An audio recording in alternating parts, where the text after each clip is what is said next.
Next question says, I've been playing around with the idea of hook grip lately. I have a tendency to push the weight away from my body on the underhand grip side, which causes the bar to twist. And this doesn't happen with the hook grip or with straps. So why don't we do this? Why don't we see this being more common for powerlifters in the deadlift?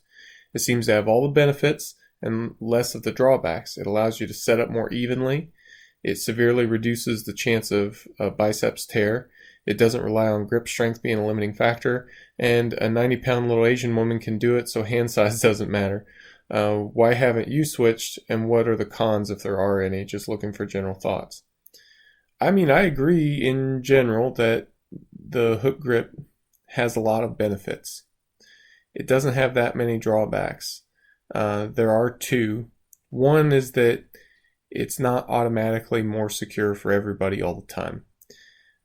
It's not the same as lifting with straps. I know for a lot of people it is. So who do you hear from when it comes to switching to hook grip? Who are the most vocal people that have things to say about hook grip? Are the people that do it? Which is why this is a good question, because you're asking somebody who doesn't do it, you know. Now, if you're a proponent of hook grip, then you probably have a better grip with a hook than you do with a mix, or at least a similar, at least being similar in terms of grip strength. You know, that would be really important for a powerlifter. Now, I do know that not everybody has better grip strength with the hook. I have seen people lose grip with a hook and then go to a mixed grip and their grip improves. It's not super common, but it does happen. And I also see people who, when they're trying to convert to a hook, have grip issues and then fail to convert. So that is a thing that you have to be aware of. I wouldn't go as far as saying hand size doesn't matter. I do think it matters, especially in terms of how much weight are you lifting. You know, so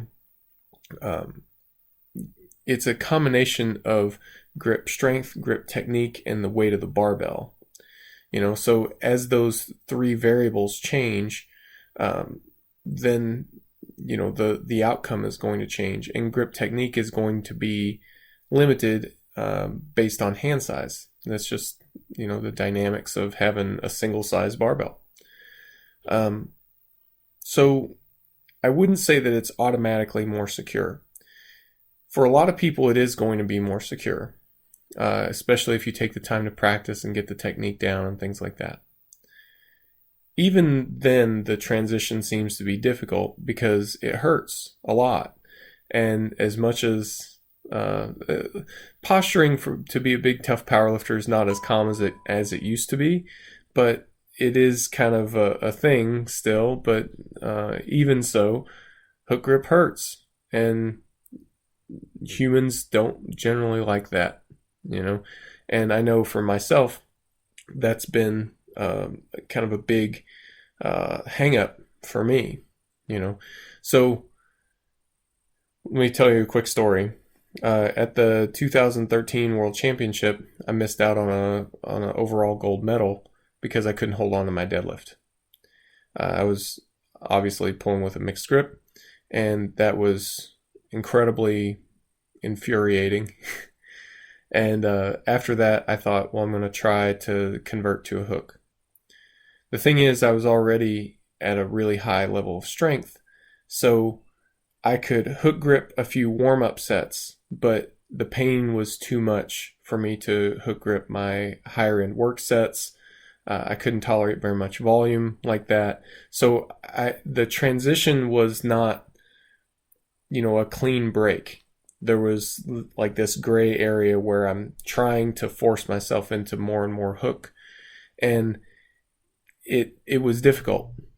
At the same time, I discovered some technical changes I could make to my mixed grip that seemed to improve the security, and some training changes I could make to help improve my mixed grip strength. So by doing this stuff, I was able to get to a point where I could hold on to deadlifts that previously I was dropping with a mixed grip.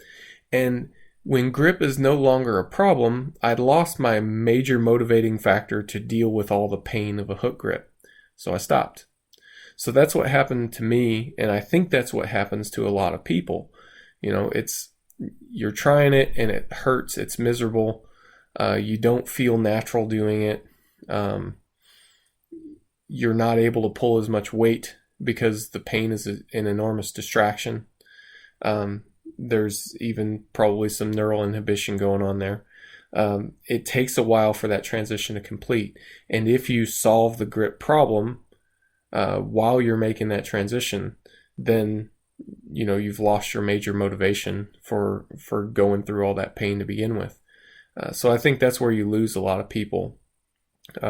Now, if that's not you, if you can tolerate it and you can deal with it and you can make that transition, then great, more power to you. I do think it's better, all things being equal. Now things are often not equal, so you do have to try it and see for yourself. But if you can make that conversion, I think it's generally a positive one to make.